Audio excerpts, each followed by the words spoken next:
Reavivados por su palabra es una oportunidad diaria de encontrarnos con la palabra de Dios y permitir que el mensaje del Señor llegue a nuestro corazón y también a nuestra vida.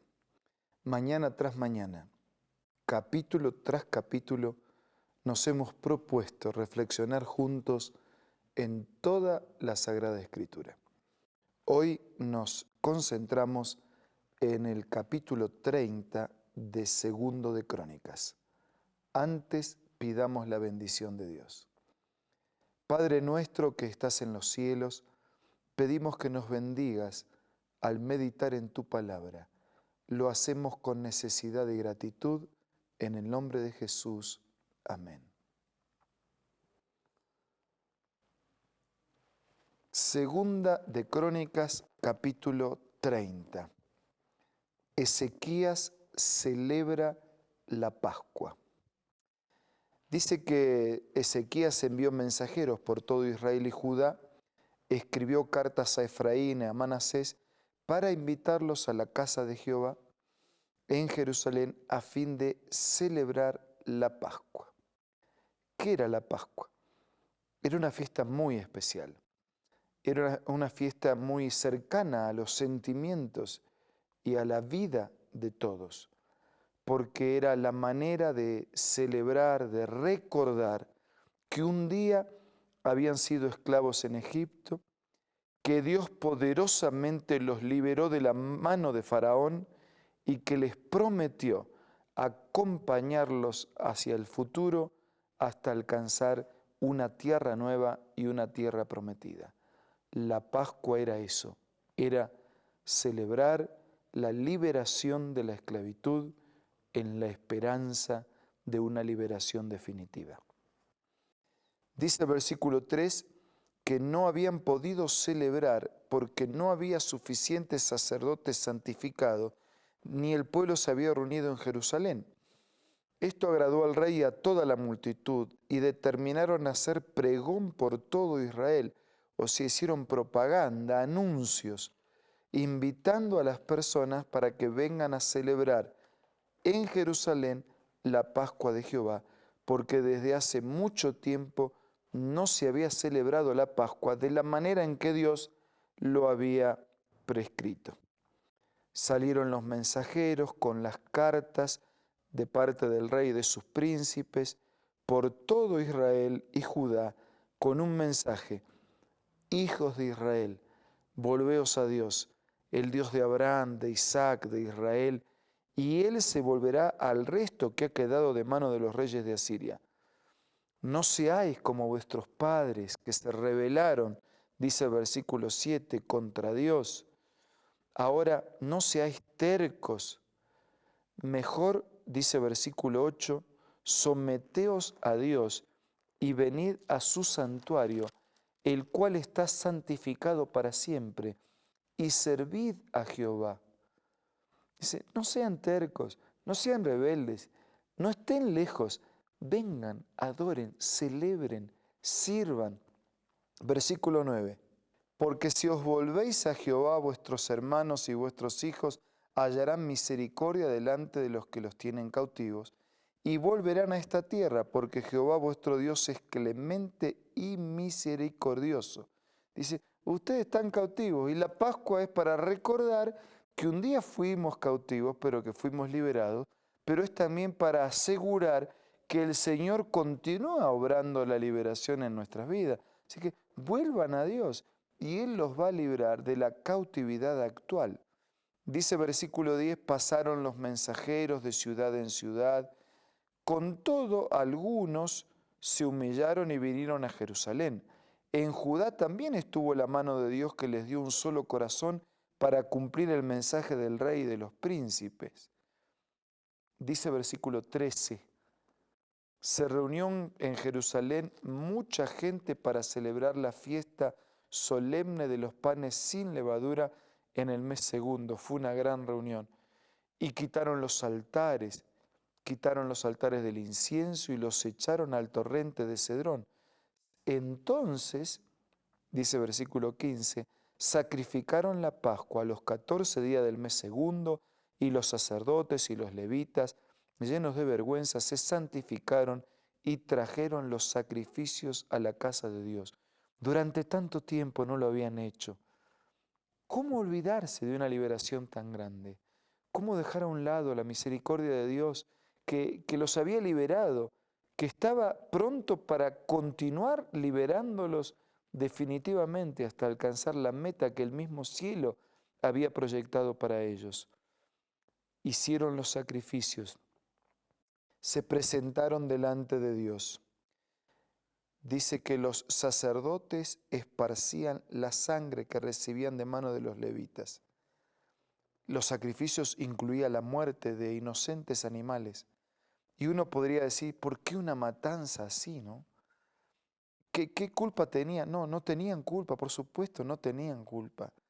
Era una ilustración visual muy gráfica, muy dura, muy pesada, para ilustrar pálidamente que el Cordero de Dios, que el Hijo de Dios, que el Redentor del mundo, que el Dios del universo, también tendría que ser sacrificado. Y sin derramamiento de sangre, dice la Biblia, no hay remisión de pecado. La paga del pecado es la muerte. Todos tenían que morir, pero como Jesús iba a morir en lugar del pecador, su muerte se trasladaba a los pecadores. Por lo tanto, la vida del Señor se trasladaba a todos los pecadores que aceptaban, que creían que ese sacrificio había hecho en su favor. Y si nosotros continuamos leyendo, vamos a llegar al versículo 18, porque una gran multitud del pueblo, y entonces mencionan los lugares de Efraín, de Manasés, que no actuaron conforme a lo que está escrito, pues comieron la Pascua sin haberse purificado. Pero Ezequías oró por ellos diciendo, Jehová que es bueno, sea propicio a todo aquel que ha preparado su corazón para buscar a Dios. A Jehová el Dios de sus padres, aunque no esté purificado según los ritos de la purificación. Y Dios escuchó a Ezequías y sanó al pueblo. Y participaron de la fiesta solemne de los panes sin levadura, que recordaba al pan vivo que descendería del cielo y que sin pecado sería quebrado por nuestros pecados. Y entonces dice, con gran gozo glorificaban a Dios todos los días, los levitas, los sacerdotes, cantando con instrumentos resonantes, la buena disposición en el servicio de Jehová. Versículo 25. Se alegró pues toda la congregación de Judá, como los sacerdotes y levitas, y toda la multitud que había venido a Israel, así también los forasteros que habían venido desde lejos.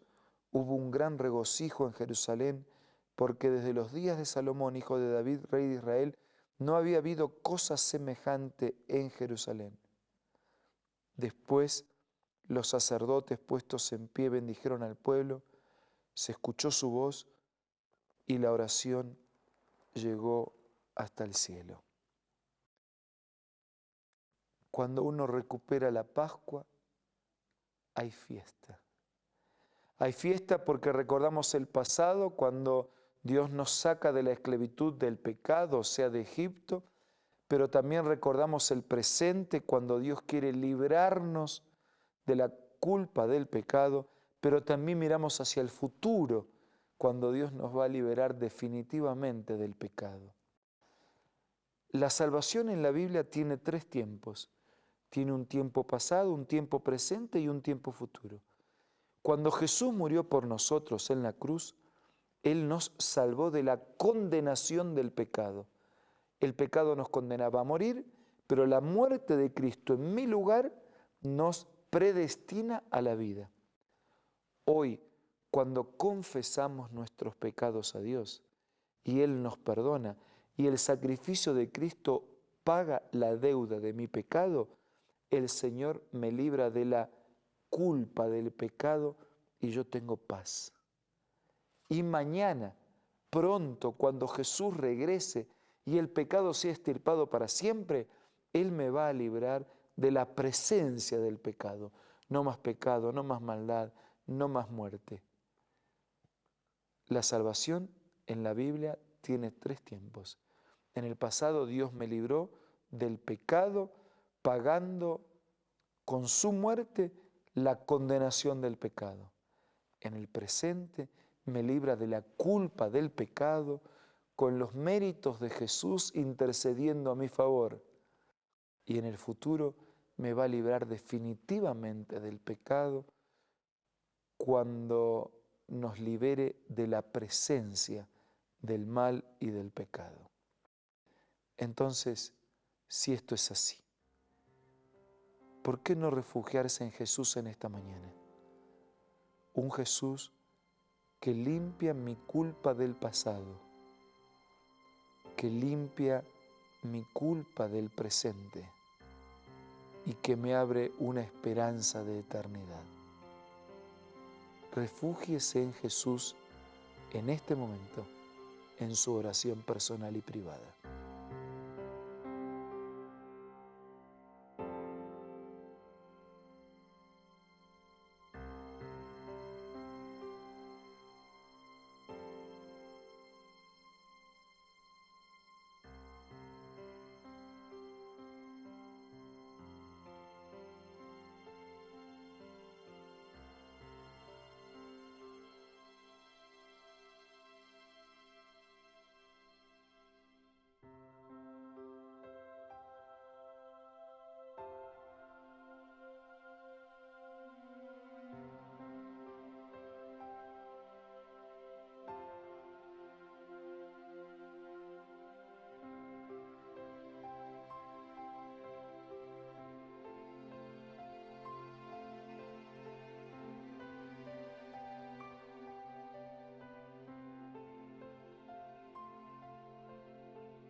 Querido Dios, muchas gracias, porque en esta mañana hemos podido celebrar nuevamente la Pascua.